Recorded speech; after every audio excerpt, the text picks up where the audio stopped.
I don't know what the library does yet. There's a lot of books here. I mean, I shouldn't be surprised, but still. Please let me read you. Oh, gee. Okay. History of Gallowmere, Volume 1. During the dark time that was Gallomere's not too distant past, it was the King Peregrine who thwarted Zarok the Necromancer and his plan to enslave the land. Zarok, once the king's mage, had fallen out of favor with the ruler for conducting outlandish experiments on the bodies of the dead. It was said that deep within Peregrine Castle the dead were restless. The dead are to be honored, not kept as playthings of alchemists, declared King Peregrine as he banished Zarok from the castle. All of Zarok's living dead were rooted and destroyed. Zarok, being an unforgiving soul, went into hiding and vowed to wreak revenge on the king. Okay, I'm gonna have to edit that a bit because I fucked up way too much. Now, here's something I don't understand. Why is it in games that sometimes there are history books that are just like very short but split into many volumes to cover like a brief history? Why can't just one book cover it all? Okay. Rumors of ill-doing and dark deeds abounded through the land of Gallowmere. It was whispered that Zarok had employed the aid of shadowy demons to help build a vast castle. Under the cover of night, Zarok's dark army spilled forth from their corrupt haven. The army marched south across the Silver Mountains and through the Silver Woods. Soon afterwards, the Pumpkin Lands belonged to Zarok. The folk of Gallows Town cried out for help. Save us, good King Peregrine. Retaliation was swift and violent. King Peregrine's forces, led by the brave Sir Fortescue, drove Zarok's army back from Gallows Town. There was much rejoicing, but the war was not yet over. Volume 3. News that Zarok's army had now taken the Floodlands caused much concern. From this vantage point, Zarok could march west to take the Enchanted Forest. This sacred place would prove a bitter defeat if it fell to the hands of the evil sorcerer. It was Sir Dan Fortescue who once again led the king's militia to rid the demon host from the land. Yet the evil wizard was cunning and had prepared an ambush. A titanic battle ensued, of which history has never since seen like. It is said that the day would have gone to Zarok but for the skill and valor of one man. Fortescue led the charge deep into the massed ranks of the undead, felling Zarok's bodyguard, the fearful Lord Cardok, and before finally succumbing to his own mortal wounds, slew the traitorous sorcerer with a mighty sweep of his sword. Don't kill me, I'm just reading history. History of Gallowmere, Volume 4. The forces of evil were destroyed, but at a terrible price. None but a handful of the king's militia returned from that field. Gallowmere lost a whole generation of young men that day, including Canny Tim, the legendary crossbowman, and Fortescue's second-in-command, who fell at the first volley of arrows. Actually, I fell to the first volley of arrows, but whatever. Zarok's body was never found, though if it lies unmourned in an unmarked grave, then no one in Gallowmere would shed a tear. The shadow demons that have fallen under Zarok's banner were unnatural creatures that did not belong in the world of mortal men. The king declared that they be banished and tombed under the pure earth of the enchanted earth. Imprisoned within an impregnable box of the king's design, the demons were buried deep underground. Their tomb was sealed with a magical device that has since come to be known as the Shadow Artifact.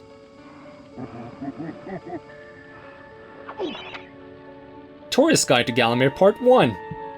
This guy's about to fucking whack my head.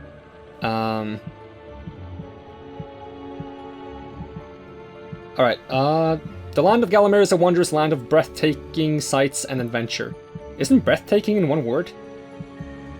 If it's beauty you're looking for, be sure to check out the sights of the Enchanted Forest. Scale the heights and see the nest of giant dragon birds. Seek out weird and wonderful plant life. Go ooh and ah at the sights of baby dragon toads splashing about in the crystal clear ponds. Actually, they attack you and it's not pleasant.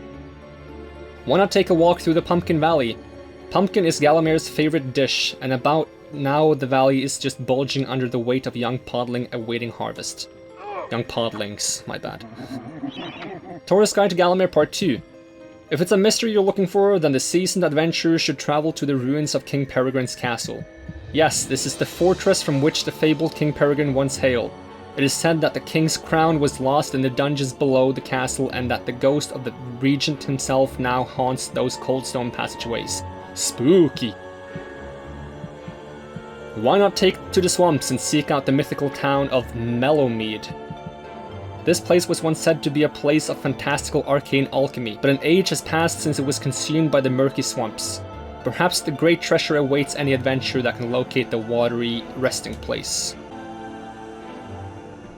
Okay, there's one more book here. No, there's 2 more books there, great. I'm stoked. Heroes from History, a retrospective, Chapter 1. In addition to being the strongest man who ever lived, Stanyer Iron Hero was unsurpassed in his skill as a blacksmith. He was equally happy pounding on his anvil at home as he was pounding at someone's head in battle. It was said that his only fear was the end of the village smithy as the focus of the manufacture in favor of more centralized units. As if. Oh, there's a chapter 2 in this book. Usually chapter 2 of books are in different books in games. Born a humble peasant to one of the nomadic tribes from the Eastlands, Blood Monath Skullcleaver gathered an army of horsemen and swept over half of the civilized world. When he finally died, attempting a single-handed attack on a garrison in the north while armed only with a spike on his helmet, he was the richest and most powerful peasant of his day.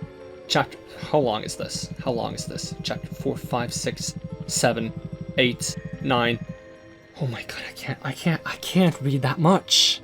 It's gonna be a full episode of just me reading. I mean, I don't mind reading, I just feel bad about having a full episode of me just reading. Okay, where was I? I'm gonna put a timestamp for skipping all the reading in the description. Okay, yes, I'm on chapter 3. Whew. Carl Sterngard spent most of his formative years under the siege at his family castle. With his impregnable magic shield, Sterngard's motto was the best form of attack is defense. Sadly, his shield couldn't protect him against the poor eating habits and he died during a post-battle feast while swallowing a large sausage he had failed to chew. Chapter 4. Truly the hero's hero, Woden the Mighty was fearless, single-minded, and uncompromising. Unbeaten in combat, he inspired raw fear in friends and enemies alike, not to mention close family members and pets. Chapter 5. Trained from birth in all forms of combat, Imanzi Shongama was a warrior... was the warrior queen of a tribe of Amazons. The bold and beautiful Shongama banished all males from her territory except the handful she kept on to mow the lawns of her people. Chapter 6. A full-time mother and homemaker, Megwin Stormbinder, these names are getting more and more tricky, had to defend her settlement from barbarian raiders while the menfolk were away on a hunting trip. She fought off repeated attacks armed only with a pitchfork and a rolling pin, and with one arm holding her baby. Legend has it that the gods, impressed by her indomitable courage, intervened and added thunderbolts to her arsenal. She won the battle with a couple of bolts to spare on her husband when he finally returned. Chapter 7. Durek Steadfast was a fearsome opponent thanks to his magic sword and his firmly held belief that only women defend themselves. Real men are always on the attack. He was a friend and a contemporary of Carl Sterngard, and was with him even to the end. It was while Steadfast was explaining his views on Sterngard's shield during a feast that the latter had his tragic and inexplicable accident. Chapter 8. Descended from the finest centaur bloodstock Ravenhooves, the archer was the last prince of his people. A proud and haughty aristocrat, he was an accomplished hunter, sportsman, duelist, playboy, raconteur, I don't know what that means, and 3 times Derby winner. Chapter 9. Captain of the militia in the time of the King Peregrine, Sir Daniel Fortescue found fame when he killed the renegade wizard Zarok. A career soldier raised in the royal household, he was adored by the men under his command, and renowned for his loyalty to Galamir. It was said that Fortescue was always destined for greatness, with his square jaw, steely gaze, and his thick shock of hair. As black as raven's wings, he looked every inch the hero. Okay, can I just break this bookcase? Yes, I can. A crucifix cast. Okay, now I can maybe melt down the bust. What is this book? Please be a short book. Okay, it's just a note. To whom it may concern. I must make haste, for Sarok's men will be here within the hour. I have taken the crucifix from the church. It is the key to... I'm so tired of reading. I used the cross to make the attached cast, then I had it destroyed. It is my hope that this cast falls into the hands of a just and good hero. Signed, the town mayor. Okay, get me out of here. Oh, my brain is toast. Okay, Smithy. Where's the smithy? Not this way. Here it is, okay.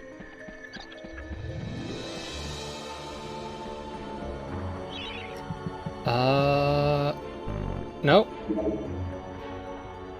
Do I now use the bust? Yes.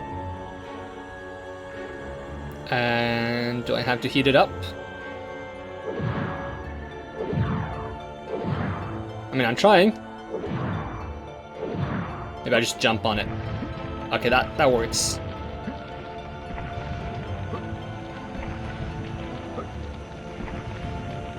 How many times do I have to jump?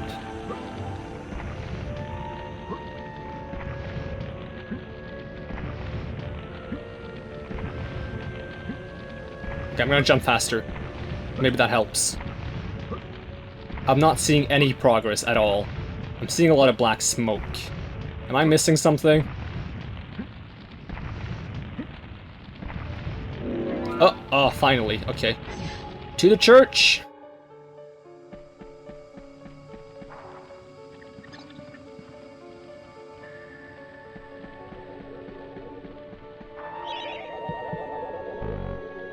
No? What do you mean, no? Wait, let me heal first, just in case. I'm also missing 14% on this chalice. Hopefully the level doesn't just end on me. But what do you mean, no? Do I put it on the wall? Yes, I do. Okay. Is that a strip of bacon? Absolutely not. It's a safe key.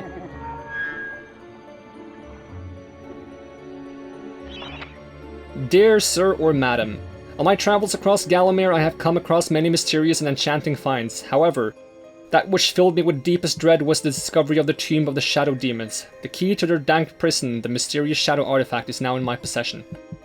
That dress-wearing bully Zarok will stop at nothing to retrieve this item. I fear that he already knows that it is I who possess it.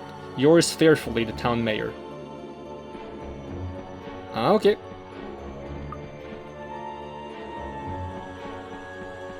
Are there any guards left around that I should, like, look for and kill? I don't see any. Let me have, like, a brief look around. I mean, there's still a lot of close gates I haven't been through. Okay, I need to go to the lake. That was this way, right? Yes.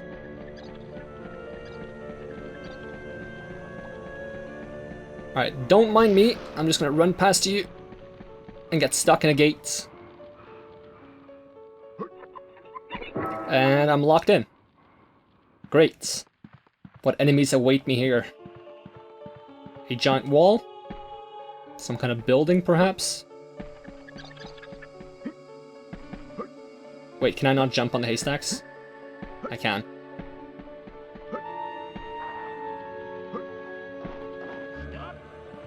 No, I'm not gonna stop. Into the chimney! Is there a vampire in this? Nope. Why did I jump into the chimney? Is there any... Oh, there's a lever, okay. Okay, there's a lot more guards to kill. And that's the end of the level. And I saw the chalice. I didn't see how to get there. Nope, nope, nope. Don't hurt me. Nope. Don't even try it. Don't even. He still got me. Okay, 5% until I can get the chalice. And now this gate is open. Is there a lot of murmuring over here? That's interesting. Didn't notice that before. Is that new? I guess maybe they all hid in there. Okay, please tell me this gate opens back up after I kill these guys, because I really need to get the chalice. I don't want to do this level multiple times. I'm gonna try not to get too close to the gates. Okay, it opens. Good. Yes, I need this chalice. I mean, okay, doing the level again is not a problem, actually. For some reason, I had it in my head that if I do the level again, I'm gonna have to read the books again. And that's not true. And even if I had to read the books again, I wouldn't have to read them on camera, so I wouldn't have to read them out loud. I mean, there's nothing forcing me to read them out loud, actually. I could just tell you guys to read them yourself, which is probably a better idea. I just wanted to read them out loud. So, I guess that's everything. Wait, there's one more book to read. Let's hope it's like another 12 chapters. Instructions from Zarok to his guards. Capture that greedy profiteer, the town mayor, take him to the asylum dungeons, give the fat boy a good going over, locate the shadow artifact, and bring me back something nice.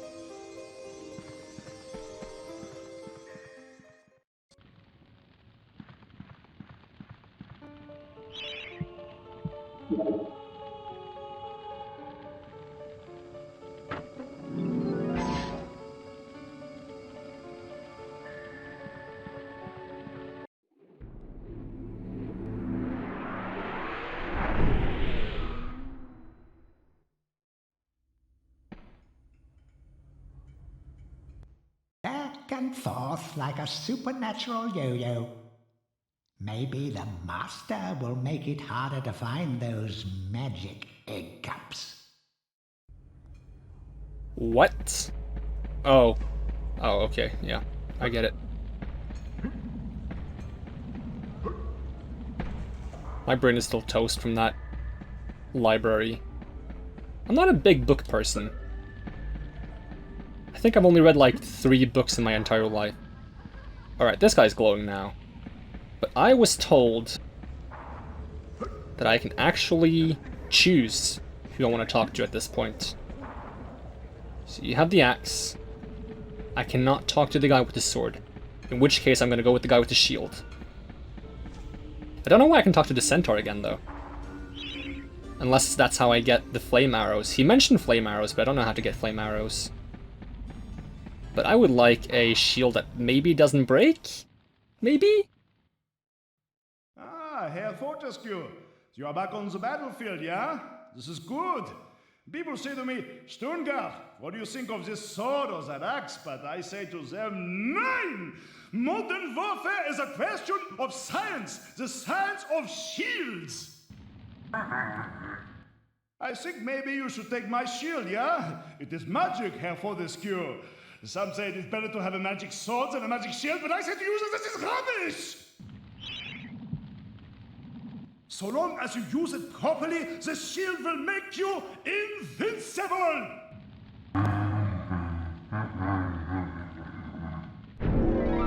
I had to struggle so hard to keep my laughter back. I love his voice. That was fantastic. Okay, it has durability, but it has a lot of durability. But what happens when it breaks? Can I get a new one? Maybe I just buy it? Or like re-enchant it, maybe? Wait, I want to reconfirm. I just want to check if the other glowing statue stopped glowing. I think it does, but... might as well double check. You're not glowing, but you weren't glowing at all. You're not glowing, and... you're not glowing. Okay, back down we go.